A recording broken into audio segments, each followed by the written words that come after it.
So here you practice being, and one of the very helpful practices here in order to avoid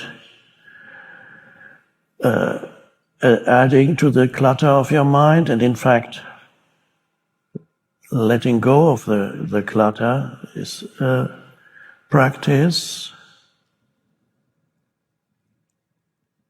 awareness of the simplicity of the present moment, the sense perceptions of the present moment. Acknowledge the isness of all things, give it attention, and refrain as much as possible from labeling your sense perceptions. That is not impossible. It is of course a deep-seated habit to continuously have to label your sense perception, what you're seeing. Oh, look at that, isn't that nice? Oh, this was something I saw that last year my aunt had that. Oh, I wish I had that in my book. Where can you buy that? I wonder. Oh, isn't this interesting? I wonder what the tree is called. There's nothing wrong with finding the names of trees, but don't lose yourself in that. There is another way of being in the world that is non-conceptual, that awakens the non-conceptual dimension, the non-conceptual intelligence in you. Because there is a vast intelligence waiting to be awakened, and I call it non-conceptual intelligence. It cannot be measured in IQ tests. So you might have a high IQ, doesn't mean you're closer to awakening. In fact, if you're identified with all the knowledge, then you're further away from awakening, if you're identified with it. Practicing sense perception without labeling mentally. And this is beautiful, and this is part of the beingness of the practice, being. Sense perception is visual, auditory, there are birds, visual, sky, amazing things to see, vegetation, plants, even feeling the breeze on your skin, the warm air. Sometimes the wind can get quite strong here, and so you can feel that. And breathe whatever scent there may be in the air, all senses, and experience that. Be there as the awareness for the sense perceptions, and that awareness is the space. So you are the space for whatever arises. But knowingly, right now, here we can practice that. We sit here, aware of the room, the totality of it. You can look around, ceiling. There's a man sitting on the chair up here. Who is that? The body? Okay. Quite pleasant, but I'm already labeling it. But there's no need to label it. Just let it be. So in this moment,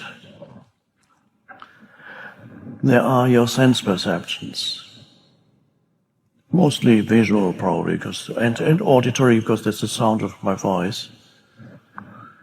Sense perceptions. And yes, of course, you might feel the weight of your body on the chair, all that, yes.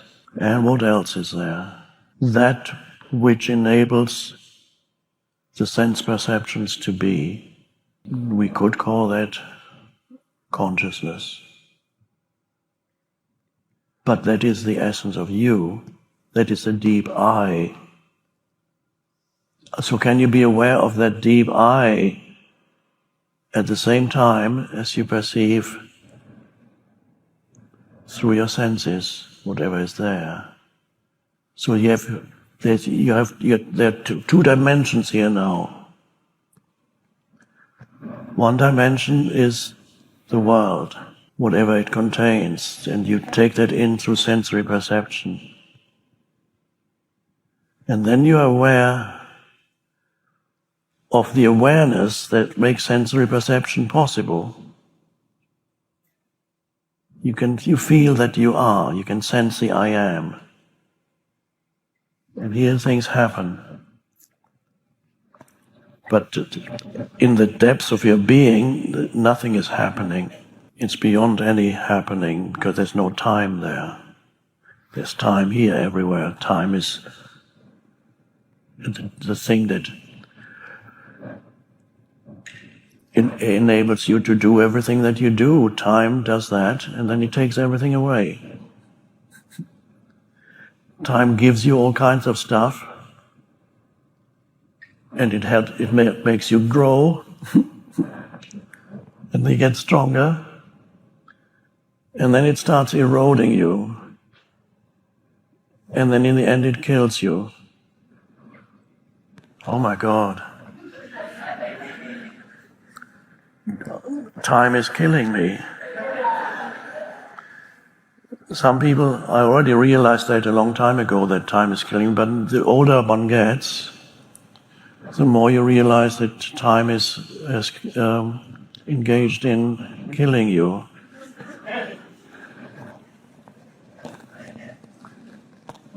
And that's scary if all that you know of yourself is the physical body and the personality. Then there's great fear, because that's all you know. You've never gone any deeper. Oh. So the timeless dimension, present moment is the portal into that dimension, transcendent dimension. Now,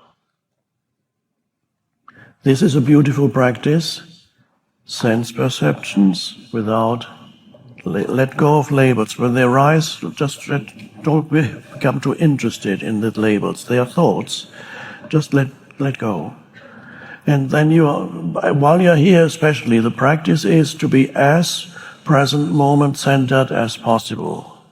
Because your life, otherwise your life is usually consists of your past,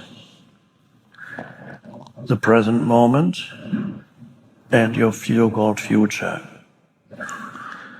Now, for most people, either future or past are almost completely occupy their attention. For younger, until you get old, it's usually future.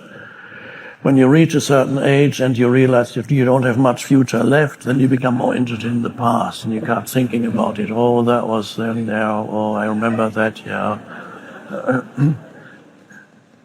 But the present moment is rarely fully acknowledged. It's just a stepping stone to the next moment, which is the future. Or you actively hate it. That's not uncommon too. There are people who live in an antagonistic relationship with the present moment most of their lives.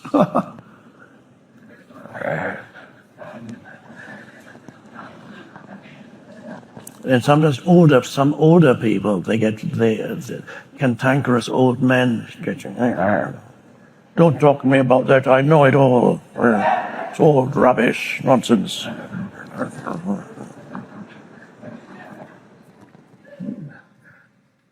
So here you practice living in the two dimensions, the deep I and the surface I is fine, it has its place, you acknowledge it. But practice present moment living. You don't need to, the future and the past obviously everybody knows that they actually don't exist as such.